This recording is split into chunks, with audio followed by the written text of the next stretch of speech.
Welcome back to the next section of map number 7. I have already uploaded one video along AB section in which only Ordovician rock came along the section line AB. Now I am going to explain you the section CD in which Carboniferous rocks are also coming with the Ordovician rock. So this is the section CD. So for this to solve, what we have to have at least two strike line on Carboniferous period. So I have drawn two strike lines by getting the contours, cutting the contacts here and here. This is 900 strike line, and then on the same contact I have got these 2 points to get the 800 strike line. So I have got two strike lines, 900 800. They are cutting the section like this, and the same section is cutting the strike lines of Ordovician rocks, which was already drawn at this angle. So what we will do, we will take this map, we will fold it, I will put it like this, C and D. I have transferred all the contours, 900, 800, 700, again 700, again 700, again 700, again 700.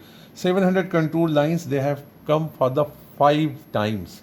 But this does not mean that the profile will be straight. It will go down and up depending upon what is the adjacent contour. So on the basis of this pattern, I have drawn this profile. You see, I have gone up here. I have gone up here because this 7 and 7 section line has gone close to 800, and here this and this 7 section line has come down from here to here towards 600. So I have gone down here, gone up here. Here again 7 and 7 have come in contact with 6. So I have gone down here, and here I have gone up. 7 and 7 making a closure. So after transferring these contours at the base, I have transferred all the contacts at the top here. So this is the first contact, second contact, third contact, which is also an unconformity contact, which is also an unconformity contact. Then I have got a fault, which is straight, so it is vertical. So I will draw a vertical line to show this fault plane. This is the fault which we have in our map. So after this we have other contacts of Ordovician rocks. I have transferred all these contacts. I have transferred the angle of dip. I have transferred the angle of dip here for the Ordovician rock and of the Carboniferous rock also. Now the Carboniferous rock will be inclined to parallel to this angle. So you see, I am just making that angle here. This contact, then we have got this contact, and we have got this contact. All the 3 contacts have been transferred, and Ordovician rocks are being transferred here. See here, it's very simple. This is very simple. You can see here, I am drawing the contacts here, and then you can see here all the contacts have been transferred. All the contacts have been transferred. Now if you just show the pattern of the rock, you have this rock here, mudstone. Here you have grit. Here you have grit. Perhaps I have made some error in transferring the contact, because this contact I have transferred correctly, and this contact, perhaps, you see, this is not a contact. This is not a contact.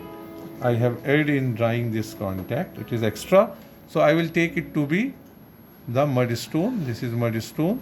So I am putting the symbol of mudstone here. Okay. Mudstone is here also. We should also have grit somewhere downward, because below mudstone we have sandstone, Then we have sandstone. I can show you the sandstone with different symbol. Then we have got upper shale here. Then we have got upper sandstone here, upper sandstone, and then we have got the upper shale. This is all the rocks transferred. But the problem in this map is that how to limit this rock.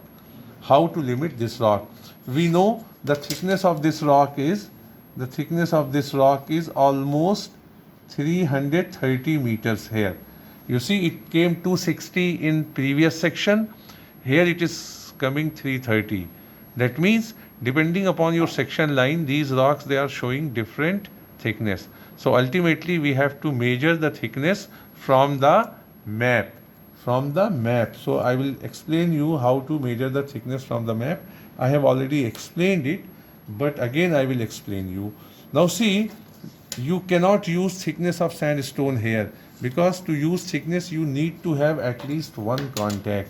Here we are not having any contact, rather we are having only the ground surface. This is the unconformity which I have to mark. Above that we have basal conglomerate. Above that we have basal conglomerate, and then above that we have got limestone, and then we have limestone plus shale. I am not drawing the symbols because of paucity of time. To solve this map completely, what we have to do, we have to extend this fault here. We know that this fault has gone up by 360 meters from previous drawing. Now what I will do, I will extend the lower contact of the sandstone up to this very point, up to the fault, and we know the throw is 360. So I will draw, the throw was 360, so I will draw a same contact below 360 meter, like this. So this is how I am limiting the mudstone. So mudstone is only up to this place. After that we all have grit. All through this we have grit. You can see the dip direction and the dip amount is both different of both the sequence of the rock. That means the Ordovician rock has got evolved differently. Then there was an unconformity of 85 million years in which faulting has taken place. Faulting has taken place before the Ordovician rocks, because in the map you can see that fault has not disturbed the Ordovician rock. Okay, so this is the solution of the map. Here I would like to tell you the thickness of the rock and another important thing, that is throw of the fault. For thickness of the rock, we have to draw a strike line starting from the lower contact, and we have to come up to above upper contact. So you see, some rocks, they will give you direct thickness because single strike line is cutting at 700 and 600. So sandstone is 100 meter thick.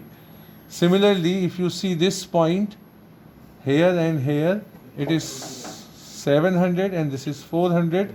That means this rock is 300 meter thick.